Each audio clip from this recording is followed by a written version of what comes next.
Buenas tardes, mi nombre es Jesús Armando León Valdés, estudiante de la Maestría en Educación de la Universidad de Desarrollo Profesional.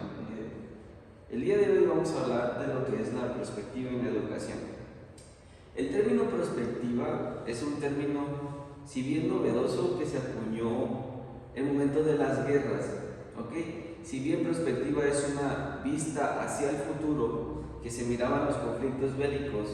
Por ejemplo, cuando Estados Unidos estaba en guerra, aliado con Inglaterra, ellos buscaban ganar la guerra y ese era el futuro que ellos buscaban. Pero a medida que esto avanzaba, había varias vertientes. Entonces la perspectiva es la visión hacia el futuro con una meta, con ciertas estrategias para llegar a cierta meta, con diferentes variables. ¿Ok? Si bien la perspectiva se utilizaba para conflictos bélicos, es una palabra que se puede utilizar en diferentes ámbitos. En este caso, en la educación, también se puede utilizar este término. ¿Ok? Y vamos a ver que cuando hablamos de perspectiva, vamos a tener una visión desde el presente y también podemos hacer un enfoque hacia el pasado y vamos a tener una visión hacia el futuro con diferentes resultados. ¿Ok?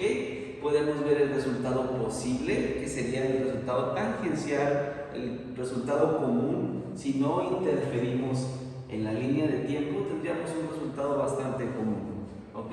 Tendríamos el resultado probable, que podría ser con ciertas modificaciones, plausible o preferible. Que ahorita vamos a ver un poquito cómo se puede acuñar con otro tipo de términos. Y aquí vamos a tener estos indicadores de fenómenos de la perspectiva en la educación. Si podemos aquí, vamos a ver una visión retrospectiva de todo lo que pudo haber pasado, errores, cosas que se hicieron bien y todo en un currículo académico. Y nosotros estamos situados aquí, en el presente. ¿Qué es lo que vamos a hacer nosotros para cambiar ese futuro? Uno de los futuros que todos buscan, más que nada en la política es lo que se utiliza, es el futuro deseable, que se le puede conocer como un futuro utópico. Ese futuro que promete y promete y promete sin haber analizado matemáticamente o sistemáticamente qué intervenciones se tienen que hacer para llegar a este futuro. Pero es, si todo llega a salir bien, si todo llega a salir perfecto, ese sería el futuro. ¿Posible? Probablemente. Pero es muy difícil llegar a un futuro deseable. El futuro que nos enfocamos un poquito más en la educación sería este, el deseable y posible. Que si todas nuestras estrategias, todas nuestras actividades llegan a salir bien, podemos obtener un muy buen resultado casi llegando al utópico. Y hay una palabra ahí que utilizan entre algunos educadores que sería futurible, un futuro posible y deseable. El futuro proyectivo es la meta en general. Cuando generamos un currículum, cuando generamos todo ese currículo académico, es la meta a la que nosotros tenemos que llegar. Básicamente es lo que decíamos, si tenemos un perfil de ingreso de un estudiante, ¿qué perfil de egreso queremos que tenga? Si ese mejora nuestro perfil de egreso, pues ya teníamos un futurible, pero si está solamente en el perfil de egreso que nos estamos buscando, sería el probable. Muy bien. Ahora, ¿qué pasaría si nosotros no interferimos, si no cambiamos, si seguimos la misma línea del pasado hacia el futuro? No tomamos ninguna intervención. Como no alteramos la línea de seguimiento, sería un futuro lógico, un futuro que pasaría con o sin nuestra ayuda, con o sin nuestras intervenciones. Entonces llegaríamos a un futuro lógico. Si vemos hasta dónde llegó la línea del pasado y la línea se mantiene justo donde mismo. Ahora, ¿qué pasa? Que nuestras intervenciones no son de manera lógica, no son buenas, al contrario, son erróneas, tendríamos un futuro catastrófico, que sería lo que ningún educador, lo que ningún director, nadie quisiera en su escuela. ¿Cómo lo podríamos ejemplificar? Contratáramos a algunos maestros, ingeniáramos un currículum que no es de acuerdo a la carrera deseada, muchos alumnos desertan o reprueban, la mayoría de los alumnos, entonces nos quedamos con un plantel educativo con baja académica y disminuye el promedio, entonces sería un futuro catastrófico. Muy bien, hay algo que tenemos que entender, que entre el pasado, el presente y el futuro vamos a tener una brecha de tiempo. Muy bien, si nosotros nos ponemos una meta a corto plazo, esta brecha va a ser mucho más pequeña, entonces nos va a dar mucho menos tiempo a generar intervenciones, estrategias para generar el futuro futurible, que es lo que hablábamos en la diapositiva pasada. Si el objetivo es a mayor o largo plazo, esta brecha tiende a subir, entonces podemos hacer mucho más cosas para poder llegar al futuro futurible, ¿ok?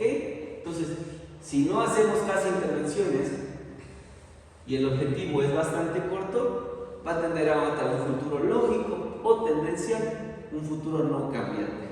Entonces, nosotros como educadores, como maestros en la educación, tenemos que hacer que esta brecha sea lo mayor posible, hacer las mayores intervenciones posibles para generar un currículum académico apto.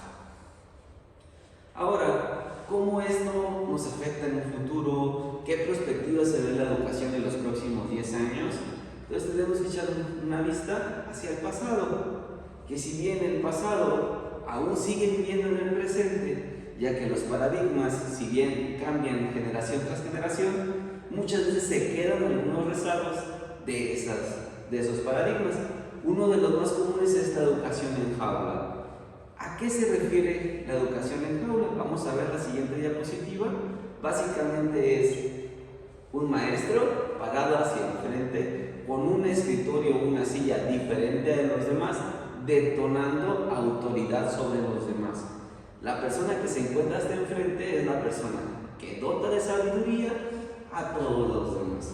Si bien en la actualidad ya tenemos proyectores, tenemos apuntadores, tenemos bastante tecnología con la cual nos apoyamos, la dinámica sigue siendo la misma. 4 paredes, mesa, bancos o sillas y un podio o algún escritorio para el maestro. Entonces, lo que buscamos en la educación sería modificar un poco la educación tradicional y llevarla al siguiente nivel. Recordaremos que a mediados del 2020 y 2021 se azotó una pandemia que vino a cambiar todo, ¿ok? Llevándonos a una educación digital. Esta educación digital que era en medio de plataformas educativas como Zoom, Schoology, plataformas de Telmex, entre otras, donde eran sesiones en vivo con el docente. Si bien era como la educación tradicional, donde un docente es el que dotaba de información, ya se estaban utilizando medios de apoyo electrónicos y utilizábamos algunos foros para dejar material educativo para los demás.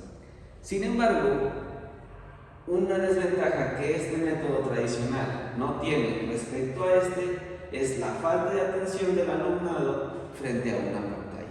Recordemos que la pandemia no afectó solo a adultos o a adolescentes, sino que también a niños. Y era muy difícil que los niños mantuvieran la atención en una pantalla por un tiempo prolongado. Entonces pasaba esto, que los niños se quedaban dormidos, que no tomaban atención, y hubo una disminución en el grado académico de los niños. Entonces no aprendieron lo que deberían aprender para ese grado en el que estaban. Entonces, ¿cuál fue la solución? Padres tutores que se sentaban junto con su niño para que éste mantuviera la atención durante clases.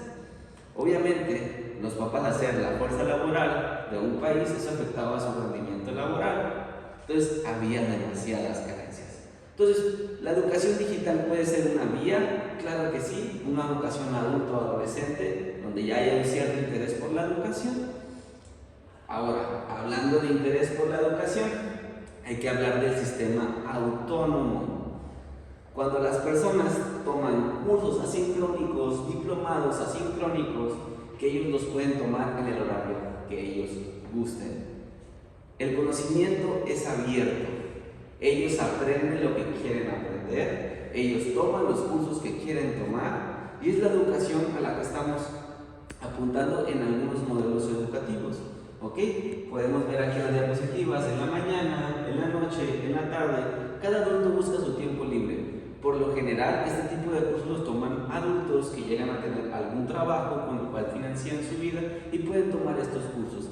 Hay plataformas gratuitas como Capacítate para un Empleo de Carlos Slim, donde puedes tomar diferentes cursos y básicamente tú eres el que va a moldear tu conocimiento y no tienes algún tutor que te diga qué es lo que tienes que hacer, a qué momento lo tienes que hacer, tomas tú tu tiempo.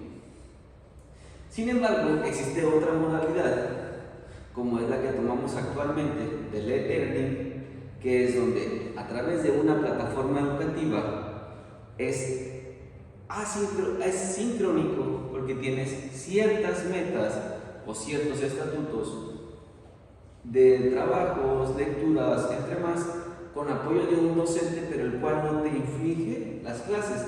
Tú eres autónomo al momento de generar tu conocimiento, sin embargo, es sincrónico porque tienes límites para generar ese conocimiento.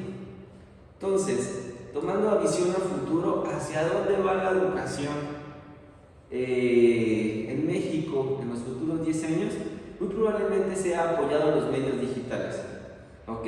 Los medios digitales nos han eliminado una brecha que sería la brecha distancia. Antes, para tomar diplomados, doctorados, maestrías, tenías que viajar para certificarte en otro país. Actualmente eso ya no es tanto el problema, sino que lo puedes tomar directamente en línea con maestros de Cuba, Colombia, Ecuador, entre otros. Entonces, hasta aquí pondríamos fin a lo que es la perspectiva en la educación. Espero les haya gustado el tema y se queden con un poco de este conocimiento. Un gusto para mí, me despido.